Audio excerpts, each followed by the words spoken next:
All right, grace and peace, saints.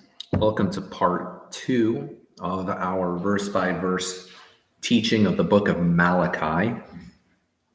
So normally I teach on Tuesdays.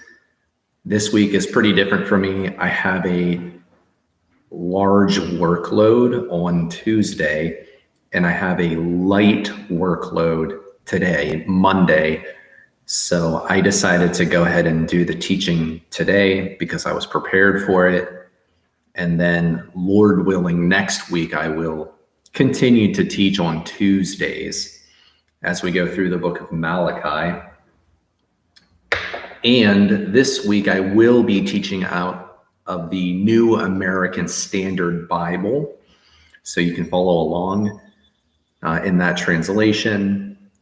I am jumping the gun a little bit here. Zoe and Timothy have been translating Malachi, but they do have a lot of other things to do.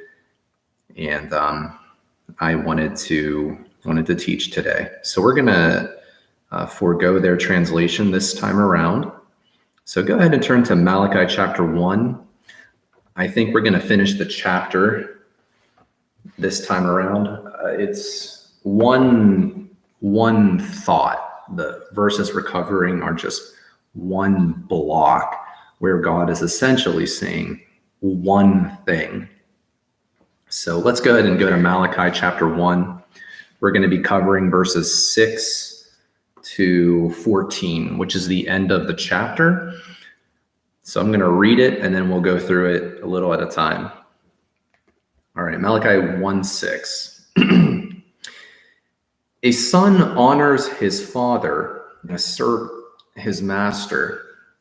Then, if I am a father, where is my honor? And if I am a master, where is my respect? Says Yahweh of hosts, to you, O priests, who despise my name. But you say, how have we despised your name?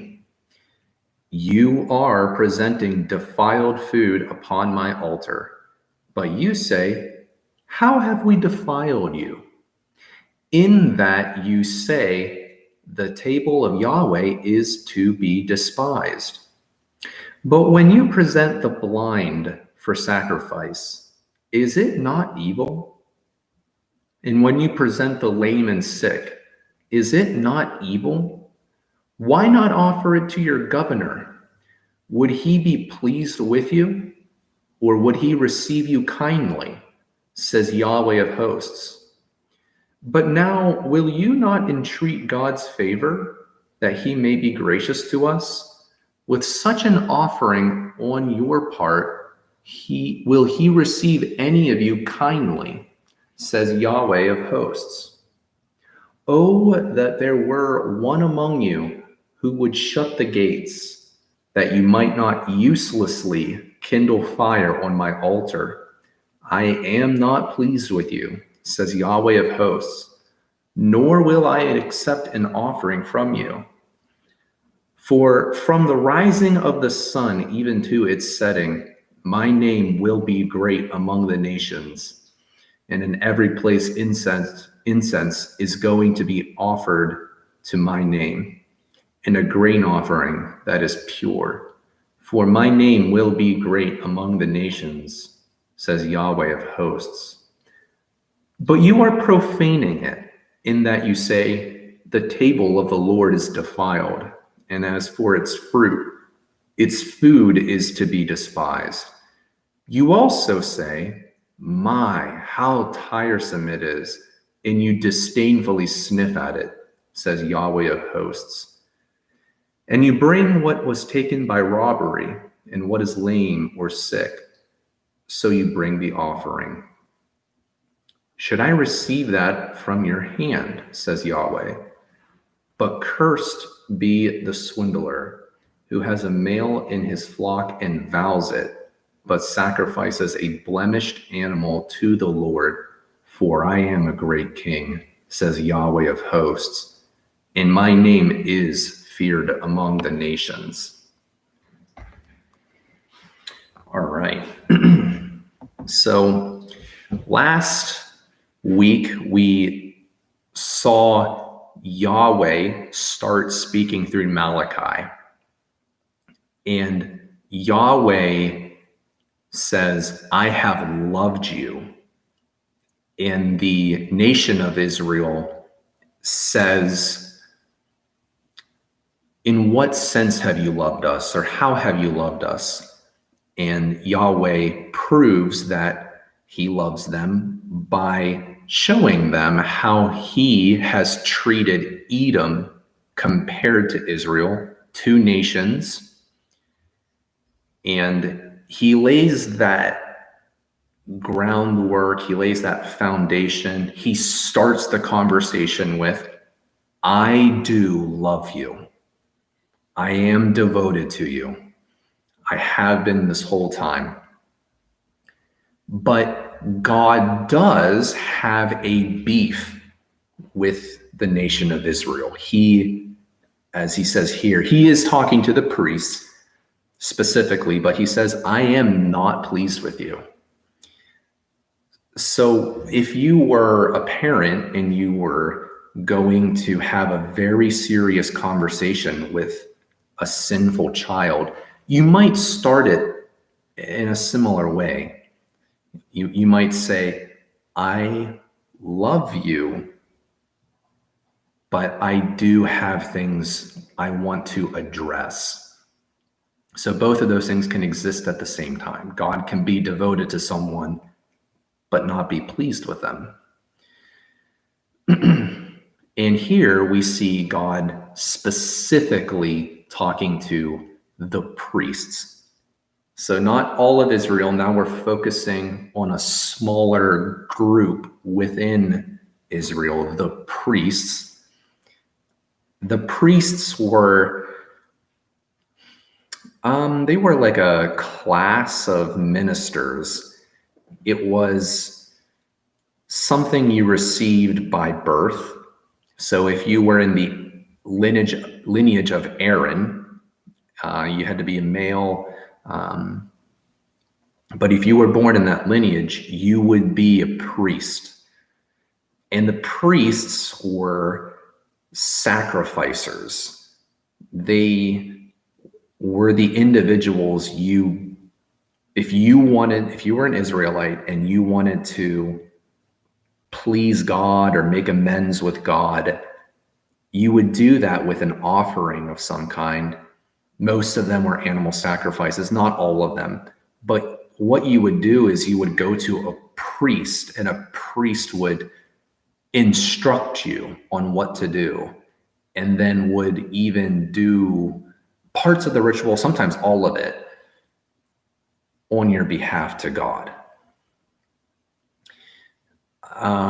They were almost like if you were going to hire, that's not a fair comparison. I'm going to scratch that. But they were individuals you would go to learn about God. Like, what do I do to receive the favor of God? And in Malachi's time, the priests were not righteous, and God's calling them out on it. So why don't we go back to verse 6 and we'll work through this slowly. Verse 6. A son honors his father and a servant his master. Then if I am a father, where is my honor?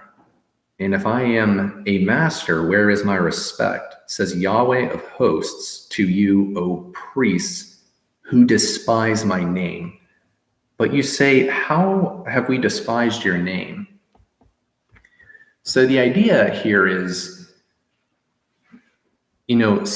children respect their father. They honor their father.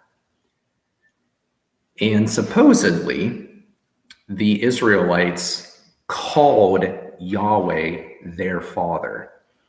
This is, I don't want to get sidetracked here, but this is an interesting aside.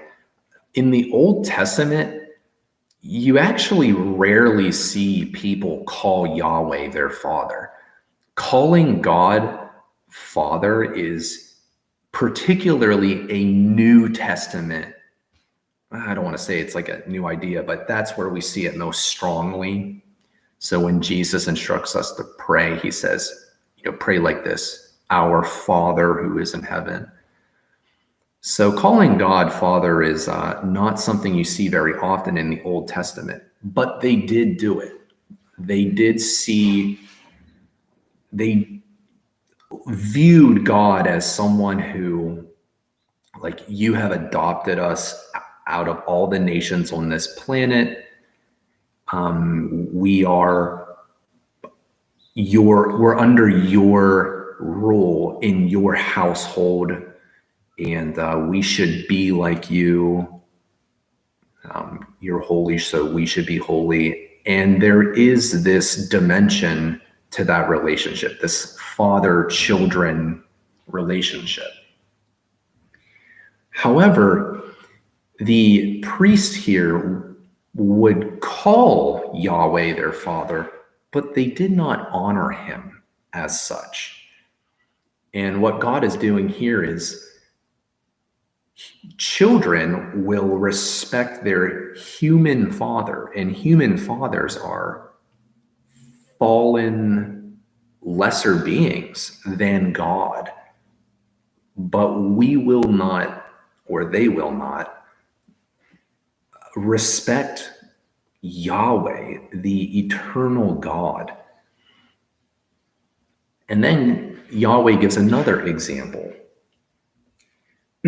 A servant, his master. So servants or slaves would listen to their master.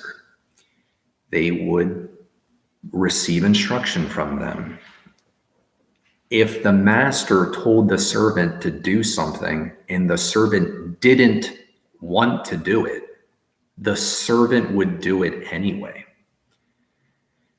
And these priests would call God their master. So there's this disconnect. Like, people will respect and obey other people. They will recognize human authority, but they will not give that to God. And this passage does give me pause when I say things like Lord. Obviously, Jesus is Lord, and we should confess that. I should confess that. It's true. But there is maybe some reflection there, like, I'm calling this person Lord. And if that's how I'm addressing him, then our relationship should be reflecting that language. I should be obeying him and submitting to him, fearing him. And that seems to be missing with these priests. So the priests are calling God their father or master, but you wouldn't think that they really feel that way by the lack of obedience, by the lack of respect, by the lack of honor. And this is touching on what we might call a heart issue. God is going to address their practice. They're doing something they shouldn't be doing. We'll see it in a moment. But God's looking through that to the heart, and he's saying, you guys don't really respect me. You don't take me seriously. So that's his beef here. And then the priests are surprised. And by the way, I don't think the people in Malachi are literally saying these things. I don't think the priests are literally saying, how have we despised your name? It's more like the totality of the priestly community is being personified, and God saying, this is how you guys think. You guys think, how have we despised you? There's a genuine ignorance here. And perhaps this is something that exists with Christians today.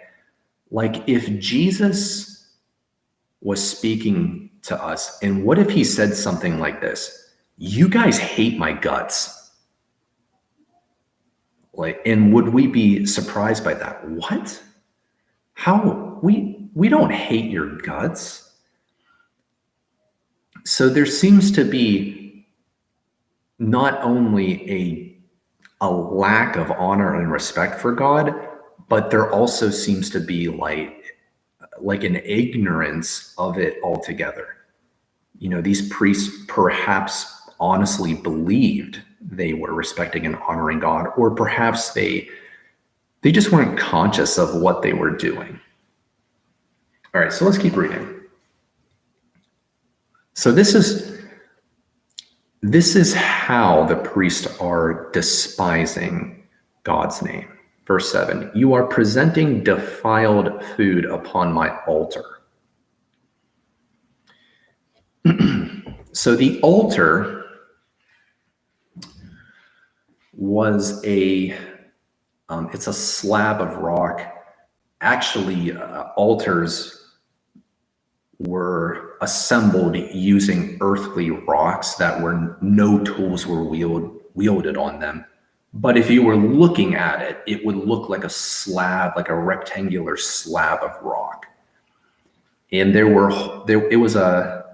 it kind of looks like a table, actually, and God will call it a table in a moment. There were 4 horns at each corner of that altar, which was used, those horns were used to tie down animals, because that's where the animals were killed. That's where the offerings took place. And the priests manned that station. They managed that altar. And in this case, they're offering defiled food. Sometimes the Bible will talk about offerings as food, something God would consume. In some cases, it'd be something priests would consume. And the idea is it's something that pleases the individual, gives them life, nutrients, in that would be a spiritual sense. So when he says you're offering defiled food, he's saying you're offering animals that are defiled or contaminated. And we'll see in a little bit why they are contaminated, specifically what makes them contaminated. So let's continue in verse 7. But you say, how have we defiled you? So again, there's this surprise, there's this ignorance. What are you talking about, God? How do we contaminate our service to you? In that you say, the table of Yahweh is to be despised. So the altar that I described earlier, that's also the table. It's the same thing here. And the priests were despising it or disesteeming it. They don't like it. And we're going to see here in a moment specifically how they do that. But the issue is, it's not just that the priests are defiling the altar and they're doing things with sacrifices that they shouldn't. But in doing that, they're communicating to all of Israel, this is something that should be disesteemed. So the actions of the priests are giving wicked instruction to anyone who comes to give an offering to Yahweh. So not only are they disrespecting God, but they're conditioning others to disrespect God and to disesteem him and to not take him seriously.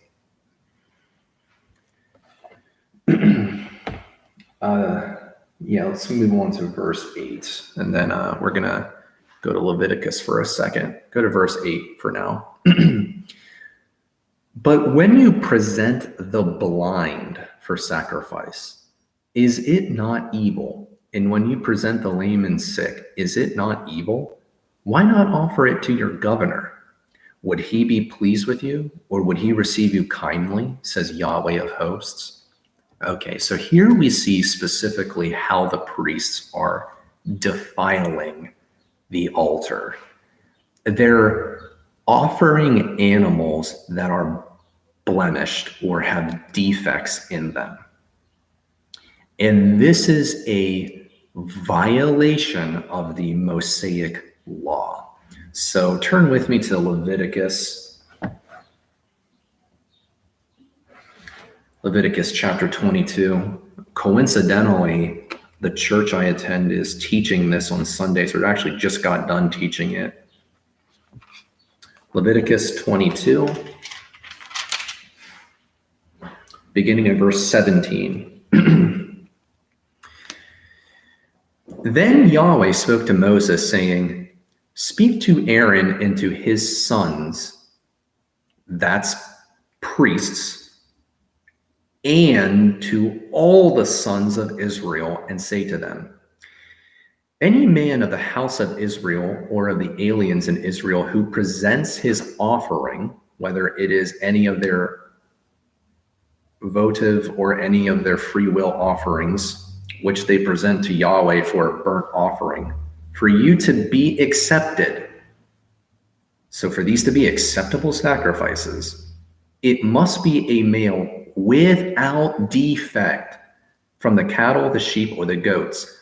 Whatever has a defect, you shall not offer, for it will not be accepted for you.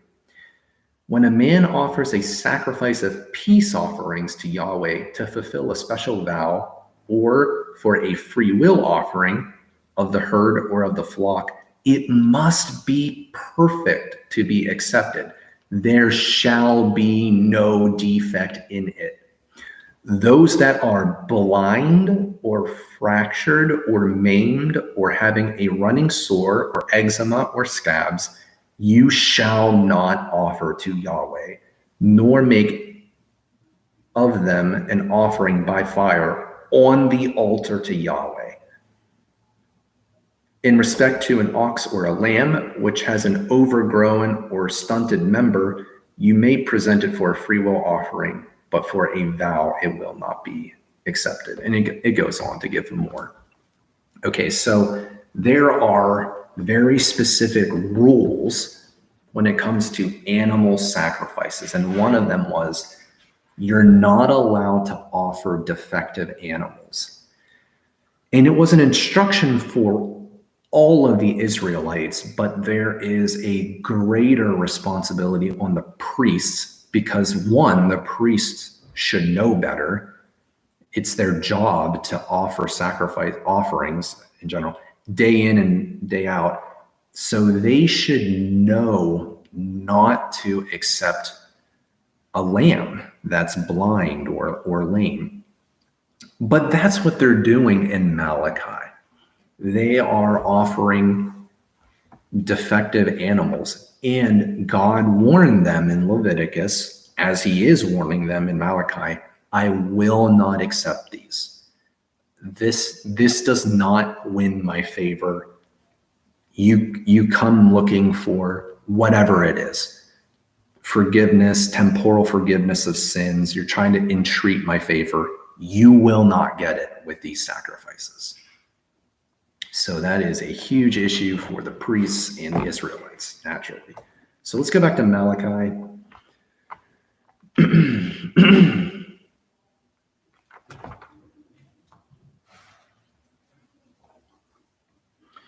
And let's pick up in verse 9, Malachi 1:9.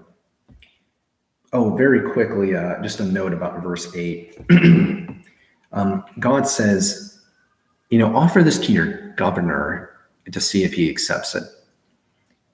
And once again, God is touching on the fact that the way we treat humans better than we treat God. I don't know how a human would offer an animal sacrifice to another human. Maybe I'm reading too specifically into that comparison.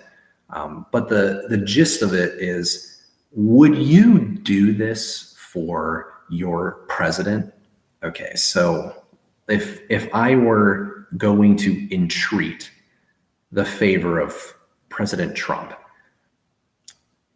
would I use something that is so broken and cheap and undesirable?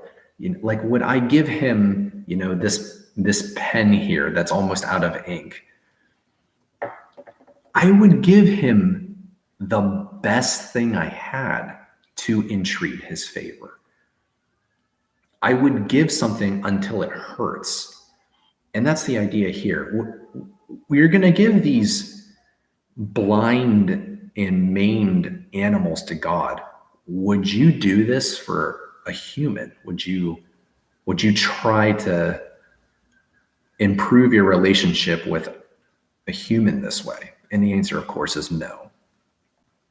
And one last note about verse 8, and I don't want to make too much of it, but I do think there is some evidence here for Malachi being post-exile, because the word governor is used here. And Israel did not have governors before Babylon took over. So possibly a hint to the time that Malachi is writing, maybe during exile or after exile, because apparently there's a governor here. You would think if there were kings, God would use the word king here. Like, would you offer this animal sacrifice to your king? But we don't see that. We see the word governor. So it seems to indicate exile or post-exile. All right, we're going to move on to verse 9. But now will you not entreat God's favor that he may be gracious to us? With such an offering on your part, will he receive any of you kindly, says Yahweh of hosts. So we're going to try to entreat God's favor, but we're going to do it in such a really a pathetic attempt. Like, if you had sinned greatly against your spouse, for example, and you are going to entreat their favor to have reconciliation, would your spouse give you their favor if you offered them something that was obviously of no sacrifice to you? Something that was like, this is the leftovers. This is something you just wanted to get rid of anyway, and you're just going to give it to them. God's not going to receive these priests or Israelites well because of these sacrifices. All right. We're going to read verse 10 and 11. Oh, that there were one among you who would shut the gates, that you might not uselessly kindle fire on my altar. God's saying, I wish someone would shut down this whole entire ministry. You guys are kindling fire on my, you're making offerings to me, but you're doing it to there's no reason for you to do this. This is useless. It's not accomplishing what you want it to. I wish someone had the guts to say, you know what, we're just shutting down the whole priesthood. We're just going to stop using this altar. Close if it's the temple complex here, which I think it is, just close the doors, close the gates to it, so no one comes to this altar anymore. I am not pleased with you, says Yahweh of hosts, nor will I accept an offering from you. Not happy about this. I'm not accepting what you're giving. Verse 11, for from the rising of the sun even to its setting, my name will be great among the nations, and in every place incense is going to be offered in my name, in a grain offering that is pure. For my name will be great among the nations, says Yahweh of hosts. Okay, so God is very long suffering, and he is extremely humble, right? We see that in like Philippians 2, 5, and 6. Like God became a man. Like God is more humble than humans are, which is pretty crazy when you think about it. However, God does know his worth. God does know that he is a great king, and he does know that he deserves better than what these priests are giving. God has a plan to receive worship from all the nations of the planet, not just Israel. And he knows that he's worthy of being worshiped well by tons of people. So he's looking at these priests and saying, you guys hate this.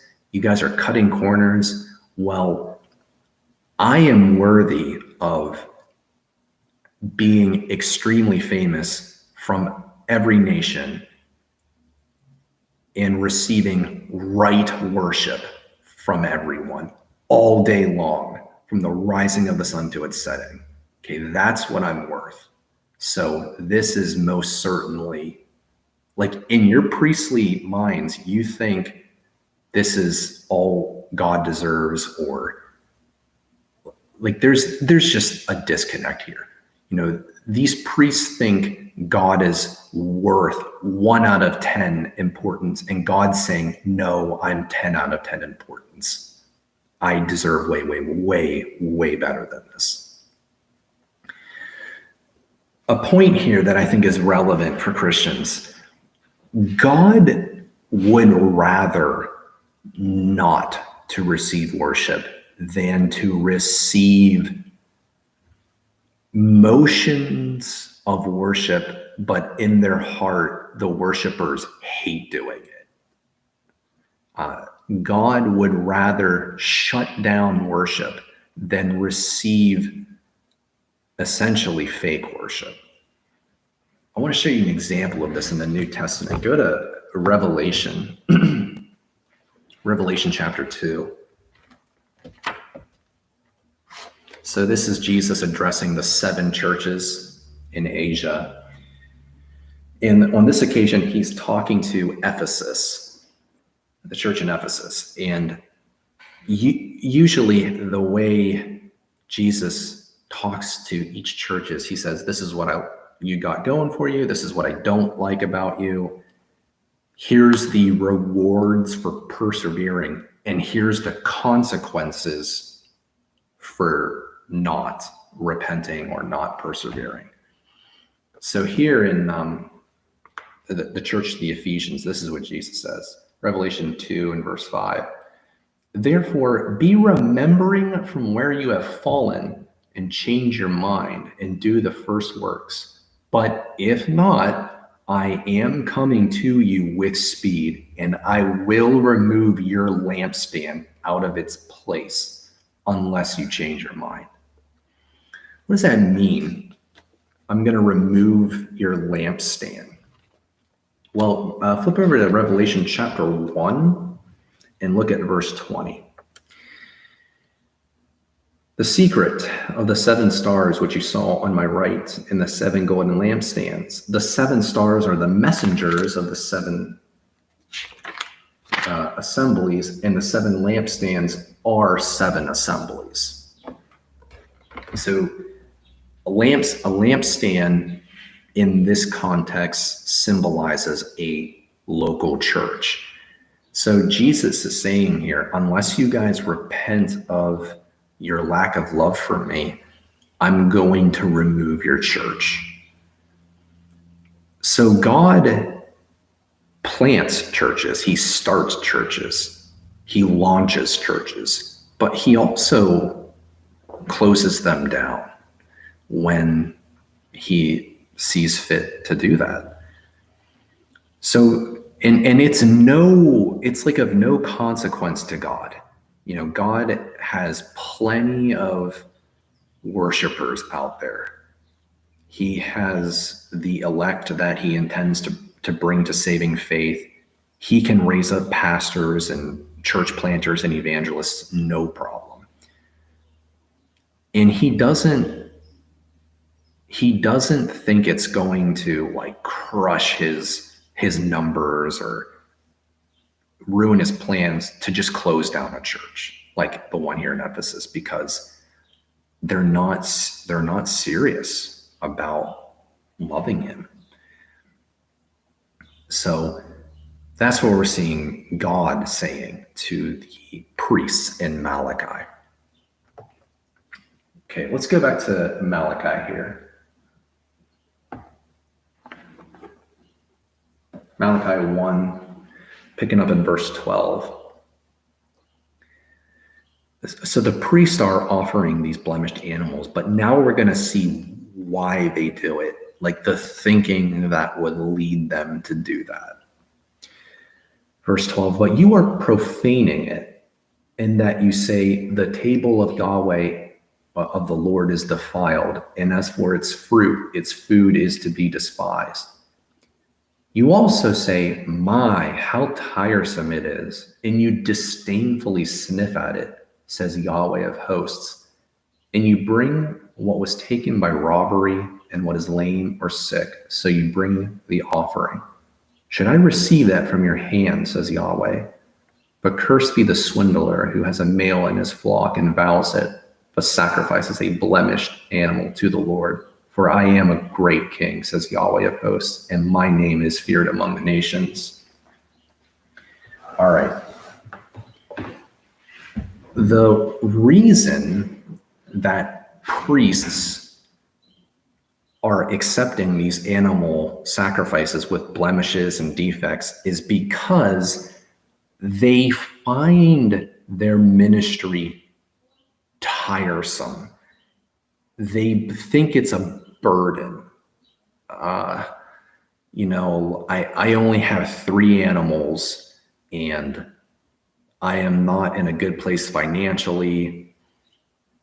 I can't give Yahweh my best lamb.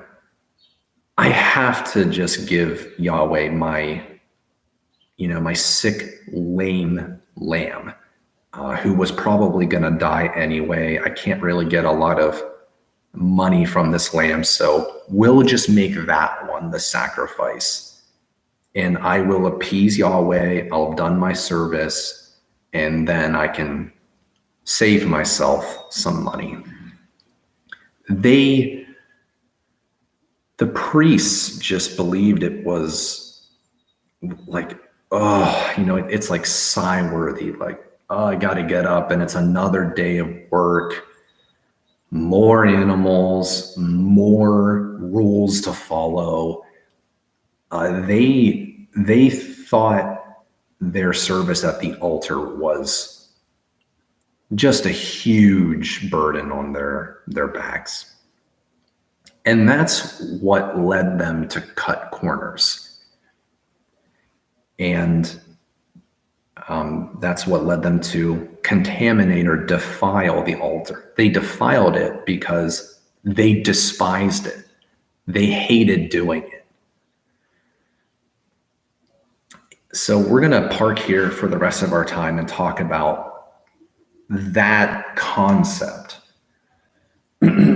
When believers have temptation to think the commandments of God are burdensome, we're faced with these rules that are very stringent, or maybe we have some kind of history, some sort of personal history where it's like, I've always sinned this way and I became a Christian, or maybe I learned one day, oh my goodness, this is a sin.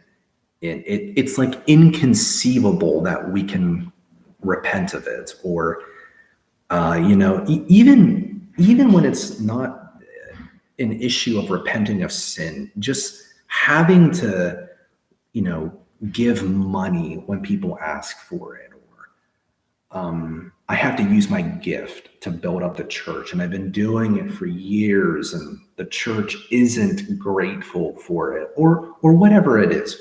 We will run into these moments where we are tempted to think the commandments of God are burdensome.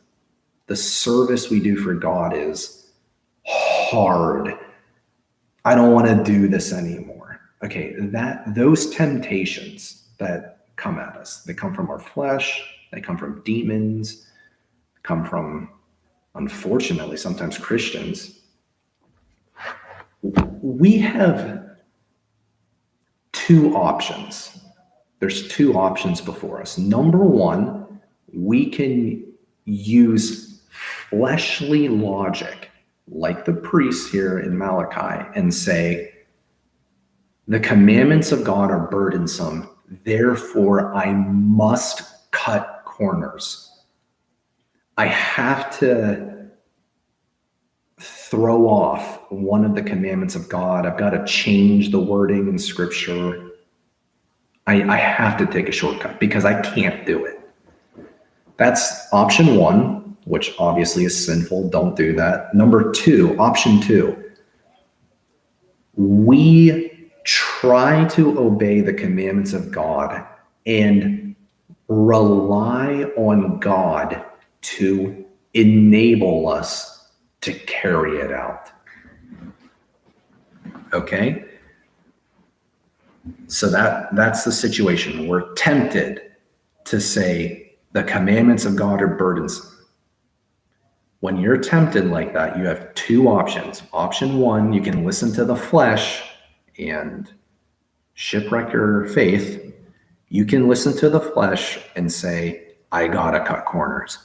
Or option two, you can say, I can't do this in my own strength, but I'm gonna try to do it, and I'm gonna rely on God to give me power to do it. And that's the path we should take. So let me show you some examples from scripture where we see individuals in that position. They're in that position of, this is, the commandments of God are too hard. Service to God is too difficult. And they have those two options. Some of them choose the wrong path, but some of them choose the right path. I'll show you a couple of examples. All right. Number one, let's go to Exodus chapter 16.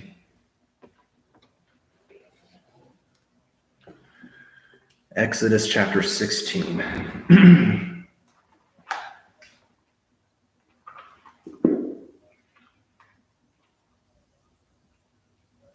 This is the account of manna in the wilderness.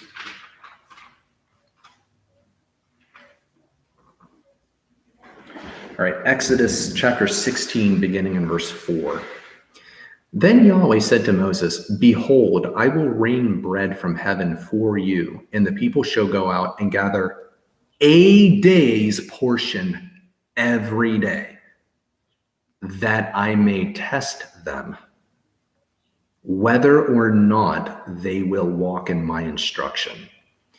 On the sixth day, when they prepare what they bring in, it will be twice as much as they gather daily. So Moses and Aaron said to all the sons of Israel, At evening you will know that Yahweh has brought you out of the land of Egypt. And in the morning you will see the glory of Yahweh, for he hears your grumblings against Yahweh. And what are we that you grumble against us? Moses said, This will happen when Yahweh gives you meat to eat in the evening and bread to full. There is a misprint here. I think the ink just got smeared. bread to the full in the morning.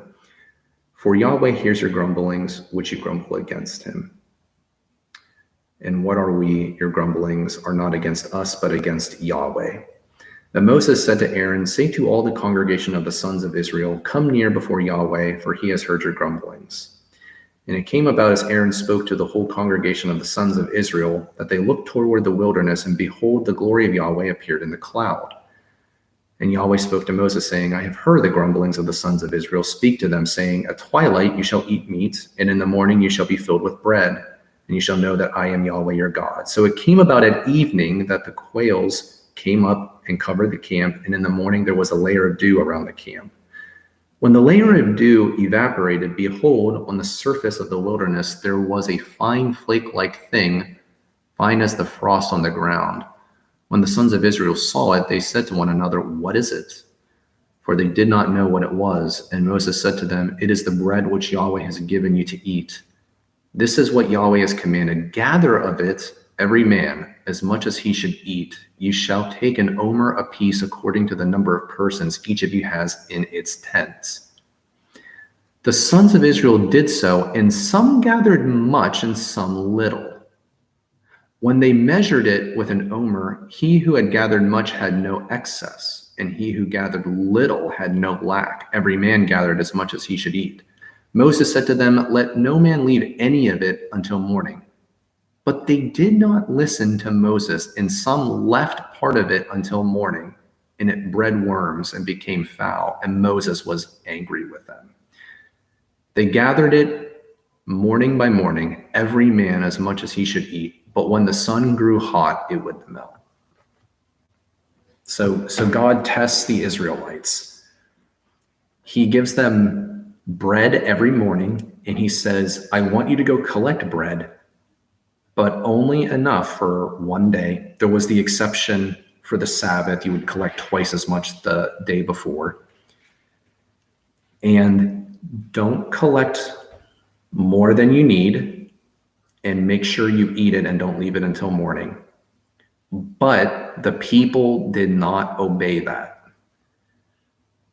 They either neglected to do it because they were forgetful, or perhaps they did it because, well, I don't know about you, but when I go grocery shopping, I try to get enough food for a week or maybe even 2 weeks. Maybe they were thinking, I need to have enough food for a couple of days here because who knows what's going to happen. But of course, God provided every single day. Okay, so God did that to test them. He gave this command. And we learn later, if you go to Deuteronomy, we see God's thinking behind it. Go to Deuteronomy chapter 8. God wanted to condition them to think a certain way. Deuteronomy chapter 8 and verse 3. He humbled you and let you be hungry and fed you with manna, which you did not know, nor did your fathers know, that he might make you understand that man does not live by bread alone, but man lives by everything that proceeds out of the mouth of Yahweh. So he was conditioning them to rely on God. You're going to have to just believe me that I'm going to provide every day for you. But they didn't. They didn't believe God in this matter. And so they took it in their own hands to, try to provide for themselves. All right, let me show you another example. Go to John 6.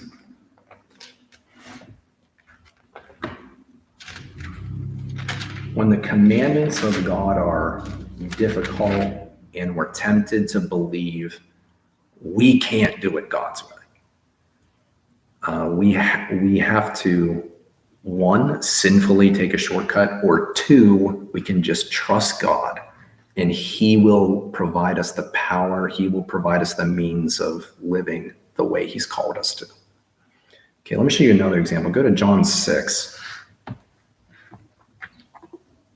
Beginning in verse 5.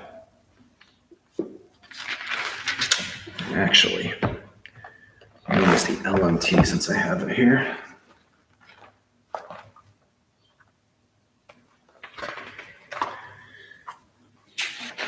John 6:5.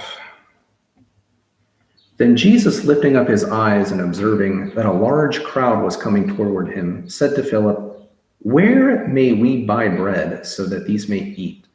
Now he was saying this, testing him, for he himself had known what he was about to do. Philip answered him, 200 denarii worth of bread is not sufficient for them, so that each of them may receive a little. One of his students, Andrew, the brother of Simon Peter, said to him, "There is a little boy here who has 5 barley loaves and 2 small fish, but what are these for so many?" And Jesus said, "Cause the people to recline." Now there was much grass in the place, therefore the men reclined, in number about 5,000. And Jesus took the loaves, and having given thanks, he distributed to the students, and the students to the ones lying down, and likewise of the fish as much as they were desiring. Okay, we can't feed all these people. We actually even see in another account, like in Matthew's account, I think it's Matthew 14, but when we get the other dialogue where the disciples suggest to Jesus, like, send the people away so that they can go get food in like a nearby town because we can't feed these people. And then Jesus says, you give them something to eat. So, I mean, these men are doing the work of God, and here they have this massive crowd. Jesus has compassion on them. How are we going to feed all these people? And they look at their supplies, they look at what's in their hands, and they say, we cannot do this. We have to find some other way to do it. And Jesus says, give it to me.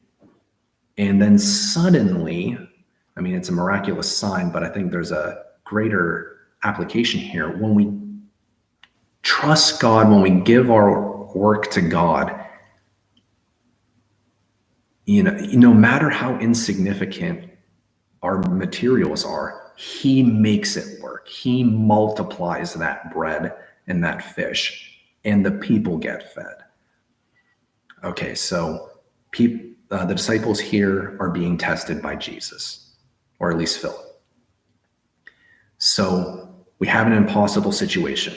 We can cut a corner, or we can rely on God to do it for us, to empower us, to give us that enabling grace to carry out the commandments of God, to love others and to serve others. All right, go to Genesis 22. Genesis 22. We're going to look at another example. So we saw 2 examples so far where essentially the individuals failed, right? The Israelites in the wilderness and then the disciples. I guess we could use the word they failed the test, but they ended up distributing the bread and fish. But go to Genesis. I want to show you a clear-cut example of someone who just passes this test with flying colors. Genesis 22.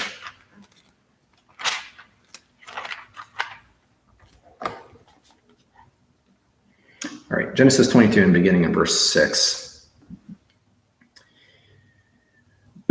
Abraham took the wood of the burnt offering and laid it on Isaac his son, and he took in his hand the fire and the knife. So the 2 of them walked on together.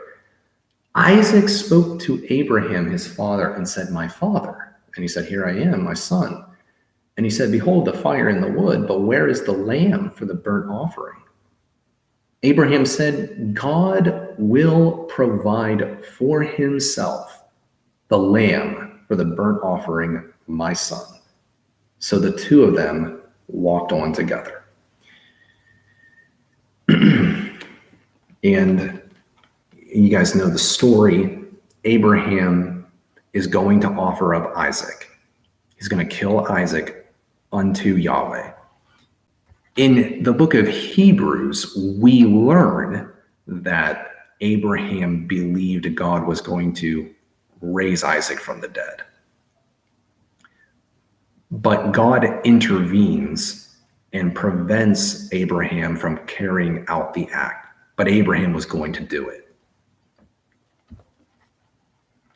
And look at verse 14.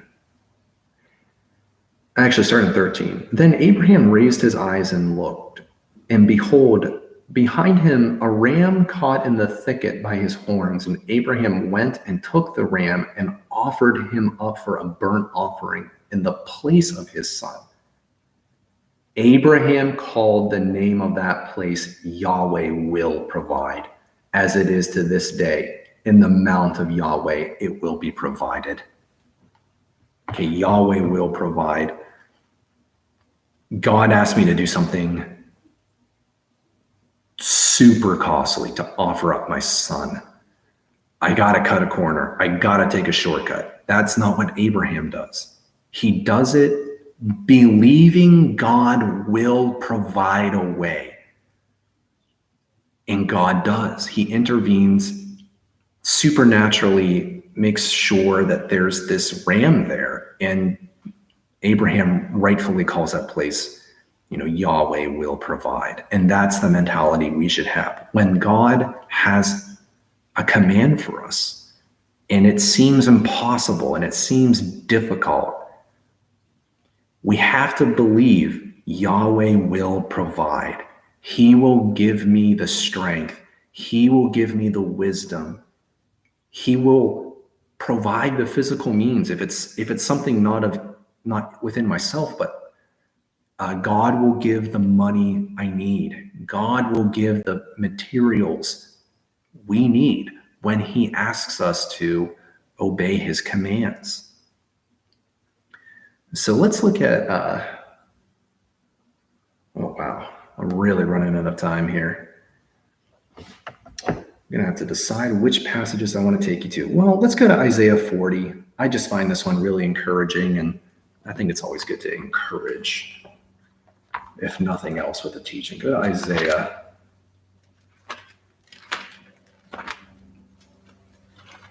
Chapter 40. This is a pretty famous passage,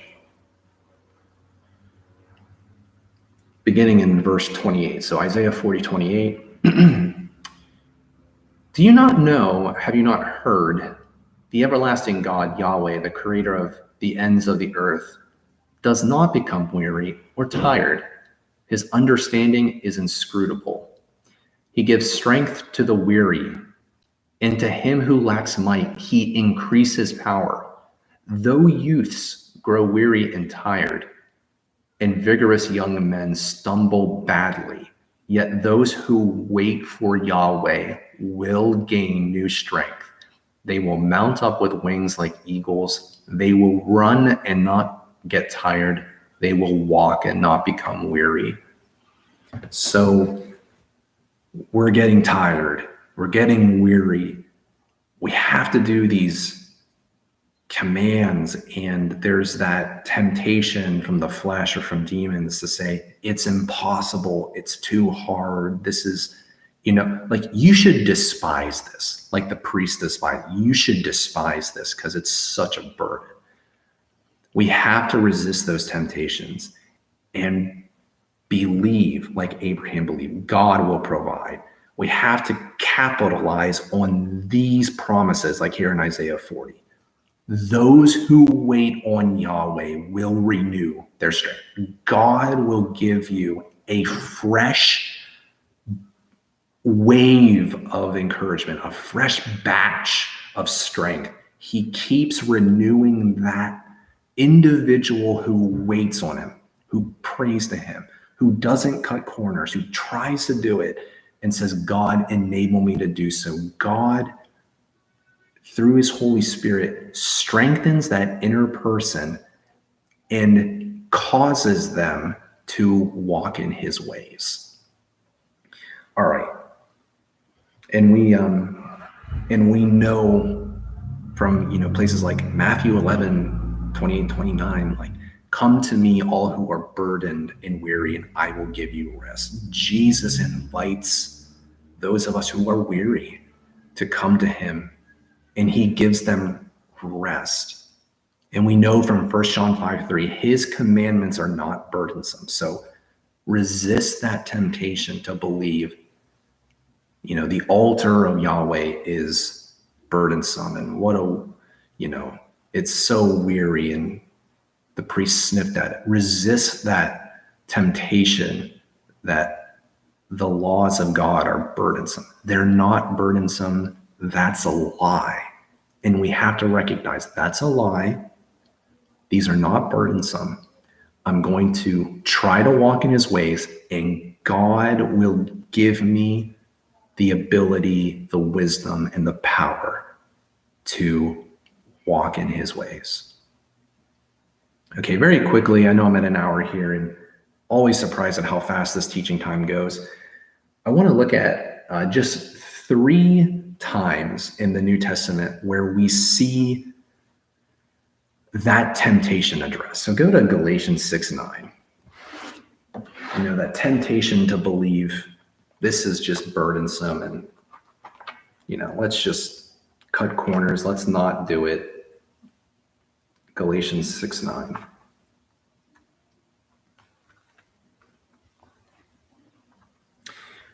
But let us not be despairing while doing the good, for in its own season we will reap, not being exhausted. So if you've been doing good for many years, resist the temptation to find it burdensome. Keep going, keep doing it, keep using your gift, keep giving money to people, keep forgiving people. God will give you what you need to obey that, and you will reap well for your service. So keep going. Don't despise it. Go to 1 Peter 5. This is specifically addressed to elders, but I think we can apply it to just about any gift or situation. 1 Peter 5 in verse 2. Shepherd the flocklet of God among you, overseeing not by compulsion, but voluntarily. So don't do the work of a pastor because, it's strictly, quote unquote, what you should be doing. Do it voluntarily, do it willingly, want to do it. And you can apply this to any gift. Want to do the service that God has for you. And why don't we look at one more? Go to Hebrews 12:5.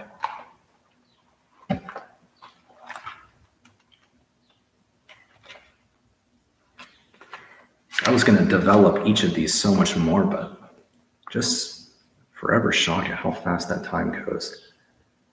Hebrews 12:5. And you have forgotten the encouragement which is reasoning with you as to sons. My son, don't be making light of the discipline of the Lord, nor be exhausted being reproved by him. For whom the Lord is devoted to, he is disciplining, and he is flogging every son whom he is receiving. Okay, so Hebrews 12 is about, or at least at this part, it's about the discipline of God to believers, to Christians. And he's saying, don't be exhausted by it. Don't get fed up with God disciplining you. He loves you. He's doing it for a good reason. There is something to be gained by it. And if we react poorly to it, if we try to take a shortcut, if we try to get out from that discipline, if we just despise that discipline and we never learn our lesson, well, it's going to be bad for our spiritual state and probably result in more discipline.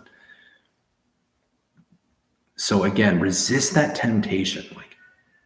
God's a hard master. God just throws rules on us and disciplines us, and resist that temptation that the priests of Malachi caved to. This is such a weary, tiresome activity. Believe God's laws are not burdensome. Believe God will give you the energy to obey him. And we learn that in places like Isaiah 40, particularly like that one, but it's not the only one. 2 Corinthians 9:8 is another one. But that's the encouragement that I want to leave you guys with. When we're tempted to believe it's burdensome, be like Abraham. God will provide a way. God will give me means. I'm going to wait on God, and he's going to renew my strength. And I'm going to be positive to obeying the commandments of God, even when it's hard, even when I'm just exhausted and tired. I'm going to keep doing it. God's going to help me. All right. Well, grace and peace to you, brethren. This is my weekly teaching. Next week, I will pick up in Malachi chapter 2. I plan on teaching on Tuesday, Lord willing. So I hope you enjoyed this teaching. Stay tuned. Hope all of you have a marvelous week. All right. Grace and peace to you.